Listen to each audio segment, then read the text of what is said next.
So we are now in episode 5 of Dune Prophecy. We only have one episode left, and in this episode a couple of theories are playing out. So first off, in this episode, Valia's plan is in full swing. We see Bene Gesserit Francesca coming to Salusa Secundus, and she has come to Salusa Secundus on the orders of the Mother Superior under the pretense that her son Constantine sent her a letter. Yes, she is the mother of Constantine. This is something that we all wondered where this guy is coming from. It seems like the emperor was betrothed to the empress. He was married to the empress, and the Bene Gesserits, through Francesca, wrestled away her power, which is something that the empress has remained bitter about this entire time. This is the reason why empress is so against Bene Gesserits. Now Valia has summoned Francesca to Salusa Secundus for a reason. For one, Valia is aware that the Emperor loves Francesca, so she wants her to help him see the sisterhood in a favorable light again, and she also wants her to convince him to allow Jens, his daughter, to join the sisterhood on Valak 9. And also, as a bonus, although this is more of a favor for Francesca than anything, Constantine will lead the Emperor's new fleet that he acquired from House Riches. The other part of Valia's plan involves Harrow Harkonnen's plan of sending him to Desmond to tip him off as to where the smuggling is happening so that Michaela can set up a series of bombs and distract Desmond and perhaps kill him so that Francesca can maneuver inside of the palace to accomplish what Valia needs her to do, which she ultimately does by the end of the episode, which is she thinks her hooks into Emperor, which diminishes any power that Emperor held up until that point, as she knows that that's why she reacts in the way that she does. If you watch Jens's reaction in the scene as well, you can see Jens has an interesting look on her face, and that's because at the same time Jens is realizing that as her mother is essentially being replaced by Francesca, she's being replaced by Constantine. She realizes in that moment that Constantine is now the favorite, and her father will likely favor Constantine as the future heir to the imperial throne. Valia's plan, however, doesn't totally go off without a hitch.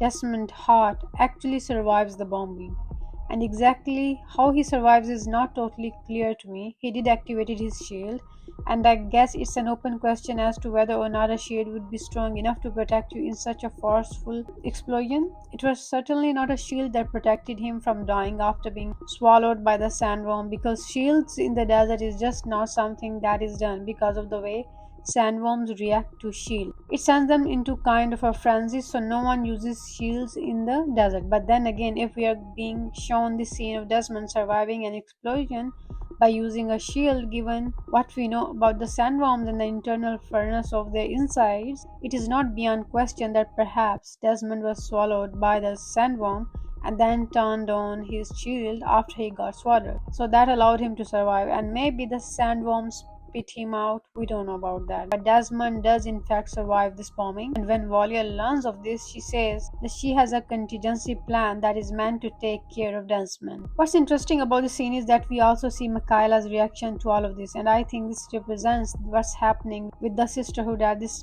time period in general. Valia is losing grip, Valia is losing control, and they're losing faith in the teachings of the sisterhood, and Valia especially. We saw on Valak 9 in this episode that sisters are leaving, acolytes are returning home. In this scene, Michaela directly questions Valia's plan, which is very strange in the sisterhood. It's not typical for the Mother Superior to be questioned so brazenly. In Frank Herbert's Heretics of the Dune book, we have seen sisters that don't totally agree with the way the sisterhood is going, and at the end of the day, the sisterhood is going to be first in their dying moment. They will find a way to help the sisterhood even if they're totally in line with the current vision. So it's always about the sisterhood.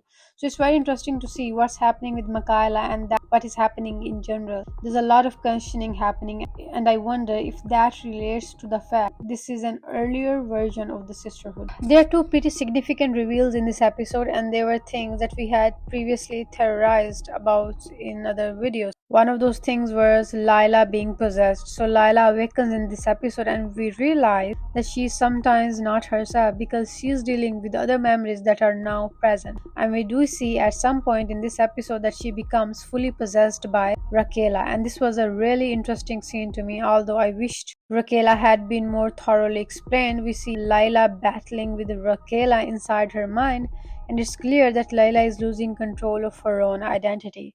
This is so unsettling moment because it shows that just how far Raquela's influence can reach as Lila becomes fully overwhelmed by her. The scene is intense and it raises the stakes for Layla's character's arc, as she must now figure out how to reconcile these two parts of herself. Another major reveal is that Valia's grip on power is slipping too, and this is reflected in the increasingly erratic behavior of the sisterhood. Valia is being questioned not just by Michaela but also by other key figures in the sisterhood who are starting to doubt her leadership. There's a palpable sense of unease within the organization, and it seems like the sisterhood is on the verge of a major shift. We see this especially in the way that the younger members are reacting to the changing dynamics, as they begin to realize that their loyalty to Valia might not be enough to secure their future in this place. This episode also delves into the internal politics of the imperial court. While Francesca seems to be the key to Valia's plan, she too is playing her own game. She is not just a pawn in this power struggle. She is actively maneuvering for her own interests, trying to ensure that her son Constantine will eventually take the throne. The tension between her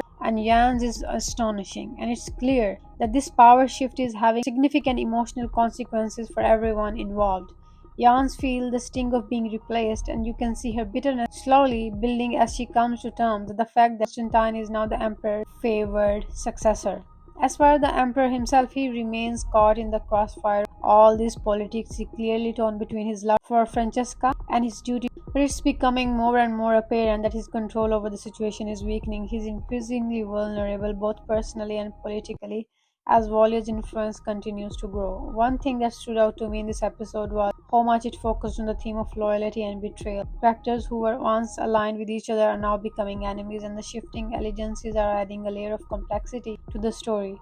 It's no longer just about power struggles between factions, but also about the internal conflicts of individuals who are trying to figure out where their true loyalties lie. At the dinner table, where Emperor was awarding titles to Constantine, Jans came to know that her sword master Atreides is being arrested for treason because of Constantine. The look on her face says so many things. She leaves, and we find her in the prison where Atreides is being kept. She used the truth seer, which proves the Atreides' love for her, and I think we can expect that she will set him free or elope with him, but these two will pull up something in the next episode or in the next season. In the end, we see Desmond's blood sample that Valia got from the previous episode is received by Sister Tula, and she is going to run it into the genetic archive. After running it, the machine says that his DNA is matched with Atreides and Harkonnen, and the look on Tula's face says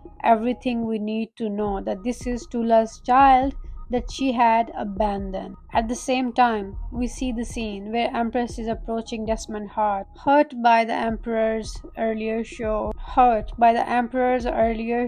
for Francesca's son. She wants to destroy sisterhood and ask Desmond what sisterhood took from him, that the woman who was his mother abandoned him and left him homeless was the sister. At that moment, Empress and Desmond heart kisses, and the episode ends there. So what does all this mean for the next episode? It seems like we are heading toward a major shift in the balance of power. The Emperor's grip on the throne is weakening, and the stakes for Francesca, Constantine, and Jans have never been higher. The sisterhood is losing faith in Valia, and Lila is now at the mercy of Raquela's influence. With all these elements in play, the final episode is shaping up to be a thrilling conclusion. That's all for the review. Let me know your thoughts in the comments below. Are you as excited as I am for the finale? Don't forget to like and subscribe if you haven't already, and I will see you in the next one.